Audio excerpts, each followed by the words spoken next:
Hey, I'm Joëlle Kabamba. I live in Melbourne, Australia. I am an author, a pastor, a life coach, humanitarian advocate working in the asylum seeker space. These are some of the things that keep me super pumped waking up in the morning to face the day. But I have a question for you. If you've ever been in a room where you heard two opposing views, you have a 25-year-old and a 48-year-old, and you ask a question on the subject of singleness, 100% their response won't be the same. Say a young woman who's looking to find a partner experiences singleness differently from a more mature woman whose biological clock is ticking close to midnight. And then you have a different woman who may have lost a partner to death or divorce, therefore sees the world differently from a woman who is very happy to and desire not to marry. Each of these stories present their own varying needs and challenges that had me suddenly realize every single one of us at some point in our lives will find ourselves single, because it's a common human experience. And this is why this subject on singleness is so pivotal and demand that I needed and we need to respond in this prevailing rise of women and how we can live and thrive in our postmodern world. The Australian Institute of Family Study states that one-person household is on the rise. Between 1986 to 2016, single-person household increased from 19% to 24%. Compared to family household, in 2018 there were 2 million singles household. The projection states 2026 single household will surpass traditional nuclear family. By the time today's young adult reaches age 50, 1 in 4 would have been single for the entirety of their lives. There's a huge anxiety among singles, and that is unprecedented in the history of the church today. See, the media often project this as a negative and pushes single to fast track this season or space like a bad smell. And so I went on a journey, my own reflecting journey, as a lived experience of a yet to marry single, conducting qualitative research with others, surveying considerable amount of single of all walks of life. So I speak from a Christian faith perspective, as I believe the Bible is God's word, is inspired and inherent love letter to the world. From that perspective I engage deeper into this subject. See, I believe in marriage. I just don't think it's the whole story. Singleness and marriage go hand in hand. Both need to be validated to best affirm, nurture single and married people alike. A friend of mine once shared that the reality of looking into her community and finding people who were well-meaning at times was not always easy. She felt like some individual she encountered couldn't see past her singleness and almost seemed to be grieving this for her without her permission. And I'm often confronted with the statement, how can a gorgeous girl like you still be single? Hang on, wait. Is this to imply that the not so gorgeous girl should remain single? I'd be rich for every time I heard that statement. How many of us singles have been subject to some of these statements? Raise your hand, or better still, don't. Why are you single, for example? Your biological clock is ticking. Don't worry, the right one will eventually come. You've missed the boat. Hurry up, you're not getting any younger. You've been left on the boat, on the shelf. All the good men are gone. What a waste. And the statement can go on and on and on. These classic one-liners might get us to laugh, but can often feel like a character assassination, thus reinforcing the stigma surrounding singleness, and may present the myth that marriage is for everyone and singleness need fixing. This has left singles continually content with the mindset that they are not enough or too much. We may harbor fears that we might die alone. To find someone is a challenge, or fears for the future in general. We blame ourselves that we're too thin, we're too fat, we're too smart, we're too strong, we're too needy, we're too sensitive. And the end result is shame, the universal companion for women, leaving us haunted with the feelings of abandonment. We then give in to the lies that perhaps if we were better women, this wouldn't be the case and there'd be no challenge. This shame eats into our self-image and our desire for love, which are values, when used as a weapon against us, can dangerously destroy women's identity. Now, although a forward progressive society and a place for women's contribution continues to take precedent, unlike centuries gone by, the stigmatization, the marginalization, the discrimination towards single women today still brings restlessness as we continue to be placed in a category of not enough. How then do we live and rise above such current? See, I remember one defining moment in my life. I just moved from one city to another, and this brought in itself convoluted sets of questions, and I was struck with this particular question.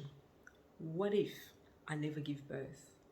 It was the first time I had considered the possibility of childlessness. Fear gripped me. What if I never had a little precious mini-me to nurture and to hold and love? Wave of sadness washed over me, and I might never be called Mama. I had to accept that this could be my reality, but I didn't want it to consume me. I talked it over with God. New sense of emotion started to surface, and although I had fear, God's peace, sense of peace, was significant, and I found myself saying this statement over myself: you hold my life, so whatever you have for me will be great. Now, defining the word single, the truth is, it's looking through the dictionary, the word single has many meaning. I've got one in particular that stands out for me, and it's the word indivisible. This word means divisible, not separate into parts, incapable of being divided, but it can be added to. So see, single people can have singleness of purpose, singleness of heart, which is the opposite of double-mindedness and complication. Singles are complete and poised with purpose. Indivisible is how I chose to make the most of my singleness. I use an unknown quote that says, a life well lived is a life shared. So at some point in our life, we all live to experience being alone. It's inevitable because it's also a human experience. When we look at it this way, it can change our perspective, and we all need to learn to make the most of our alone time. So I personally had to learn to cultivate such time to eventually make it favorable in cherishing my singleness and embrace it as a gift. So as a 20-year-old woman, I intentionally allowed myself to be more selective in the way I invested my time. And I did not settle in seeking relationship in order to be defined. I took the opportunity to share my life with others by traveling the back streets of Africa and Asia to those who felt forgotten and wounded. I learned to look past their scars and noticing their resilience and courage, telling them that they were highly favored by God. I walked the corridors of hospitals filled with women and young girls torn from gangs and rape, the primary weapon in DRC, my country of birth. I engaged to serve military soldiers dying of HIV and their family to die with hope, and held youth conferences to share and equip young generation to value and uphold their dignity with their body, and to live with hope and purpose. You see, my solution is that to thrive as a single, it was crucial to create a fresh new narrative. To do so, I had to start by defining the type of status I wanted to thrive in, and not to give in to the low self-prescribed lies of how I viewed myself or being weighed down by society's label. It was important to recognize the history of women's place in our society and how it has left a lingering stigma, making single women feel like they are forever fighting to fit in a couple society that tells me we are not good enough, and so elevate the sense of our abandonment. So to combat these myths needed to debunk and consider 4 things that I did was to know my identity. When our society presents us with all kinds of alternatives to camouflage the truth, I had to remain vigilant in this one thing. See, the devil, God's enemy, focuses on women is often in the area of self-image and desire to love. So the devil's out to steal our identity. This is the case because as a woman, we hold the image of a creator God, and that we're unique and glorious, holding the beauty of God inside. We incarnate God in the sense that we are nurturer and we give life, and we do so in every other thing that we touch, whether spiritually, relationally, or in all aspects. Christian philosopher Dallas Willard says, desire is infinite partly because we were made by God, for God, made to need God, and made to run on God.